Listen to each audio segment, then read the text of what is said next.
Steyr M9A1. So, I've been shooting this gun now for a few weeks, if not a little bit longer than that. This was loaned to me by my buddy Justin. This is not my gun, and I'm going to explain why I modified the review process a little bit. So let's go ahead back down there to the table and we'll talk about this thing. So you guys know I normally try to do my review process as 1,000 rounds minimum through the gun and then carry it for a little while to let you guys know, especially if it's something in the size category where it may make a good carry gun, which is a bit weird coming from me because I carry everything from an M&P Shield if the situation dictates on up to a Beretta M9A3. So full-size handguns definitely are included in that. This was a little bit different. I did not carry the gun as part of the review, so get that out of the way right now.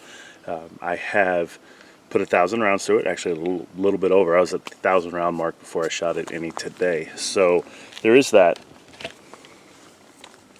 One of the neat things that I have really enjoyed about this Steyr M9A1, and if you guys saw the first look video, then you guys already know that I was very impressed with the bore axis. You can see just how low that is to my hand. Very cool, very weird feeling at first. And we'll go ahead and take the O light off here.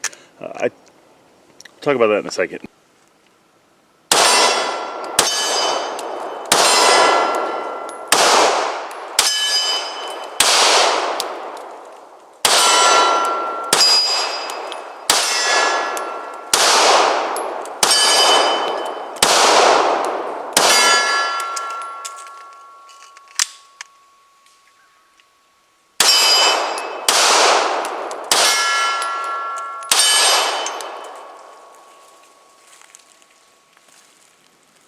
The Steyr M9A1. So, I've been shooting this gun now for a few weeks, if not a little bit longer than that. This was loaned to me by my buddy Justin. This is not my gun, and I'm going to explain why I modified the review process a little bit. So let's go ahead back down there to the table and we'll talk about this thing. Apologize for the noise, my kids are outside. So this gun lends itself well to shooting pretty quickly, and obviously the more you shoot it, the faster you can shoot it, and I'm just not there. The reason I did not carry this gun is two reasons. One, I knew this was never going to be my carry gun. I carry an FN 509 Tactical, and that is my carry gun, my default carry gun. This one differs so much from that one in terms of just the way it shoots and everything, that I just did not do that. I didn't order a holster for it, things like that, and it is not my gun. This is my friend Justin's gun that he loaned me. So there's why, as far as reliability goes, the gun has done great. The only issue I had with it isn't even really the gun's fault. You guys know that I reload 9mm, and I've been using small rifle primers in place of small pistol primers if I cannot find the pistol primers.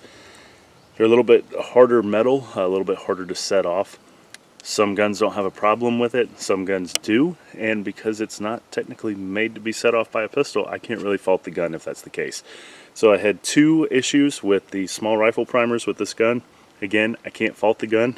The only reason I'm even bringing it up is I caught it on camera during the first look video. So, not slamming the gun at all. The gun has run fine, it has been flawless. These sights, these triangle style sights, not sure how well you can see it. You got a little notch in the rear that the front sight is a triangle and fits inside there. Very cool.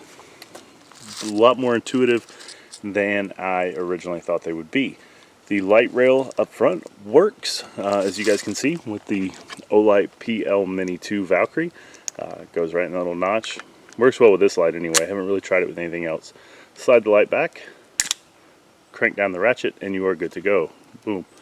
The reason I'm shooting with this light on here today is Olight sent me some more stuff, and I figured now I have a sample size of 2 with these, so I'm going to be using it and shooting with it because recoil is typically what hurts lights. So we will see if the second light holds up as well as the first one did. But enough about that, guys. If you are on the fence about the Steyr M9A1, I apologize if I do that when I haven't caught it. I see no reason not to get this gun. Typically pretty affordable when you can find them. This one does have the plus extension on the magazine, so it actually is a 17 round magazine. It came with 2 of those in the box. The ergonomics are good, reliability's been good. Even As a defensive firearm, I'm not sure how much aftermarket support there is. I will leave that up to you guys. A lot of y'all may not need a lot of aftermarket support. You know, good holster, cut for a light, and that may be about it. So there is that. I can't really find anything to fault with this gun. It's going to be personal preference. I do wish, I guess I can find one thing. I wish the grip was a little bit more aggressive. I prefer really aggressive grips on my handguns, especially living here in Georgia. It gets hot, humid, and sweaty. Things start to move around, so I appreciate a very aggressive grip texture. And if you don't, well then ignore that part. So yeah, overall guys, this Steyr M9A1, I have to give it a glowing recommendation. I want to give a big thank you to my buddy Justin for loaning this to me. Justin is the one that got me hooked on shooting handguns with red dots. Justin is also the bad influence that made me get a 509 tactical. But he's a good friend and a good guy. So I really appreciate that, bud. Thank you. And you guys, thank you so much for watching. Stay safe, keep shooting, and I'll see you next time.